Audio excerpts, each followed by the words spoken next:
Apologies for the long delay in these videos. Just with the bank holiday weeks, there's same amount to do, less time to do it, and run out of time for videos. But hopefully we're back on track now, and we are back in the Psalms for a short spell. The last week or so we've been working through Psalm 119, and now we're into the very short Psalms that follow. And these are all songs of ascents. These are songs that the pilgrims sang as they were heading up to Jerusalem. All the male Israelites were commanded to travel up to Jerusalem 3 times a year. On many other occasions they would have taken their families. Think of Jesus going with Mary and Joseph, but it wasn't always possible, I'd imagine, with perhaps a young child or various stages of family life, so the men had to go to represent their family. But 3 times a year, 3 big festivals, Passover and 2 others, to remember significant events, significant lessons for the people of God. And as they went, you can imagine the crowds and them joining with others from other towns as they travel on to Jerusalem. And as they go, they would sing. It was a time of festival, and particularly they would sing these psalms. So let's read these 2 today and see what we can learn. Psalm 122, Psalm 123. A song of ascents of David. I rejoice with those who said to me, let us go to the house of the Lord. Just stop there. The house of the Lord at this point is the temple in Jerusalem. This place where God dwells by his Spirit has come visibly in the time of Solomon when it was inaugurated. And so there is this sense in which there is one building in which God dwells, and the people are travelling to Jerusalem and they're rejoicing. They're going to the house of the Lord. This is exciting for those who live outside of Jerusalem and further away. They're not always in sight of the house of God, and so they are rejoicing in going up. Our feet are standing in your gates, Jerusalem. Jerusalem is built like a city that is closely compacted together. That is where the tribes go up, the tribes of the Lord, to praise the name of the Lord, according to the statute given to Israel. All 12 tribes then from the different regions travelling in. They're now in Jerusalem. You can imagine it being a packed crowd, and they're there to praise the name of the Lord according to the statute given to Israel, according to these commands to go and gather on these occasions. There stand the thrones for judgment, the thrones of the house of David. So it's the house of the Lord, the temple, but also the throne of their king, and the thrones of his household. This would have been sung through successive generations of kings, and this recognition of God's king in his place. And then pray for the peace of Jerusalem. May those who love you be secure. May there be peace within your walls and security within your citadels. For the sake of my family and friends, I will say, peace be within you. For the sake of the house of the Lord our God, I will seek your prosperity. Let's just be careful of the context here. Jerusalem is the capital of the land of Israel. It's the place where God's house, the temple, dwells, and God's people have been covenanted together in this land. And peace represents a right relationship with God, which emanates out, spills out into all the other relationships that they have, and there's peace within the land.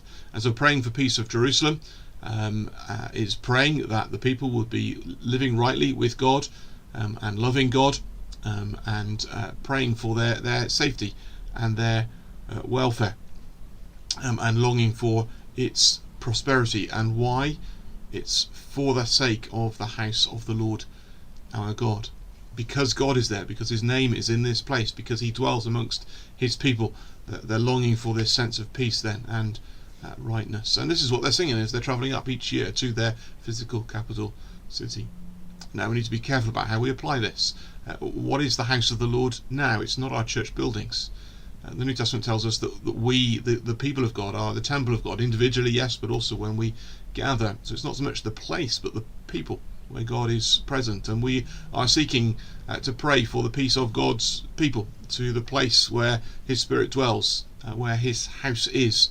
It is praying for the peace of the church, not as an establishment or an organisation, but the people of God. Now, it's right to pray for Jerusalem as a place, and for the Jewish people, absolutely.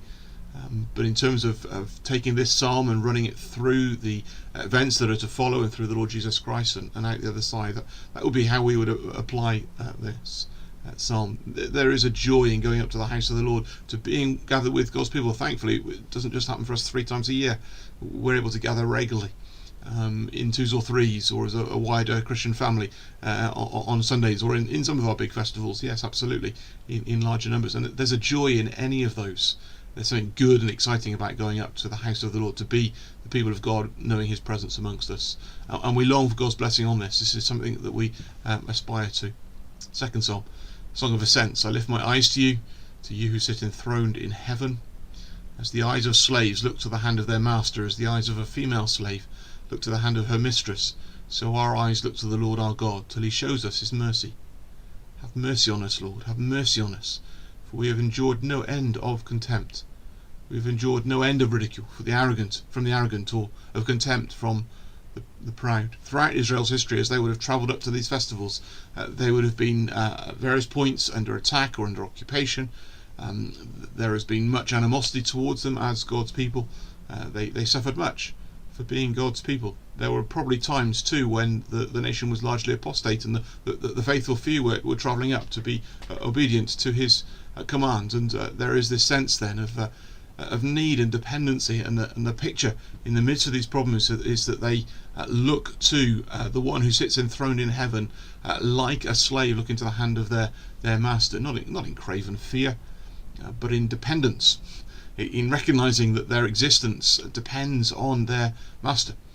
Their need of everyday provisions of everything comes from their master, and so they're looking in utter dependence. That they've got nothing to offer, they've got nothing to bargain, they've got no power or position to demand, and that's how we look to God. We look to God as His dependent children. It's why Jesus commends the children so much in the New Testament, because they are a humble and dependent creature. They know their need of their parents, and we come to God in the same way, looking to Him as dependent children upon Him.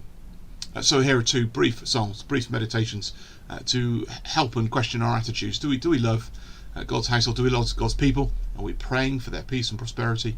And are we recognising that in the midst of a hostile world, our hope is our dependence on God and His grace, and the fact that He sits on the throne for eternity? May that encourage us and help us as we go out from